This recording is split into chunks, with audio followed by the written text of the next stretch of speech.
പന്നിത്തടം സെന്ററിൽ വീണ്ടും അപകടം. ലോറികൾ കൂട്ടിയിടിച്ച് 2 പേർക്ക് പരിക്കേറ്റു. കുന്നംകുളം ഭാഗത്ത് നിന്ന് വടക്കാഞ്ചേരി ഭാഗത്തേക്ക് സോഡാ ഗ്യാസ് സിലിണ്ടറുകളുമായി പോയിരുന്ന ലോറിയും കേച്ചേരിയിൽ നിന്ന് അക്കിക്കാവിലേക്ക് പോയിരുന്ന അരി കയറ്റിയ ലോറിയുമാണ് ഇടിച്ചത്. ഗ്യാസ് സിലിണ്ടർ ലോറിയിലെ ഡ്രൈവർ പന്തല്ലൂർ എട്ടാംപുറം സ്വദേശി ജാസൻ, സഹായി ചൊവ്വന്നൂർ കല്ലായി സ്വദേശി ഡേവിഡ് എന്നിവർ വാഹനത്തിലെ തകർന്ന ക്യാബിനുള്ളിൽ കുടുങ്ങി. ചുമട്ട് തൊഴിലാളികളും നാട്ടുകാരും ചേർന്ന് ക്രെയിൻ ഉപയോഗിച്ച് വാഹനത്തിന്റെ മുൻവശം അടർത്തി നീക്കിയാണ് ഇരുവരെയും പുറത്തെടുത്തത്. പരിക്കേറ്റവരെ കുന്നംകുളത്തെ സ്വകാര്യ ആശുപത്രിയിൽ പ്രവേശിപ്പിച്ചു. കുന്നംകുളം വടക്കാഞ്ചേരി സംസ്ഥാന പാതയും അക്കിക്കാവ് കേച്ചേരി ബൈപ്പാസ് റോഡും തമ്മിൽ സംഗമിക്കുന്ന പന്നിത്തടം സെന്ററിൽ അപകടങ്ങൾ തുടർക്കഥയാവുകയാണ്. രാവിലെ 7 മണി മുതലാണ് സിഗ്നൽ സംവിധാനം പ്രവർത്തിച്ചു തുടങ്ങുന്നത്. ഇതിന് തൊട്ടു മുൻപാണ് അപകടമുണ്ടായത്.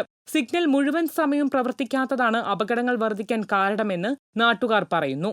സിഗ്നൽ സംവിധാനങ്ങൾ മുഴുവൻ സമയവും പ്രവർത്തനക്ഷമമാക്കുമെന്നും റോഡിലെ 4 ഭാഗങ്ങളിലും സ്പീഡ് ബ്രേക്കറുകൾ സ്ഥാപിക്കുമെന്നും AC മൊയ്തീൻ MLA അറിയിക്കുകയും ഉദ്യോഗസ്ഥർക്ക് നിർദ്ദേശം നൽകുകയും ചെയ്തിരുന്നു. എന്നാൽ ഇതിനാവശ്യമായ നടപടികളൊന്നും ഇതുവരെയും റോഡിന്റെ നിർമ്മാണ ചുമതല നിർവഹിച്ച കിഫ്ബിയും പൊതുമരാമത്ത് അധികൃതരും കൈക്കൊണ്ടില്ലെന്ന് ആക്ഷേപമുണ്ട്.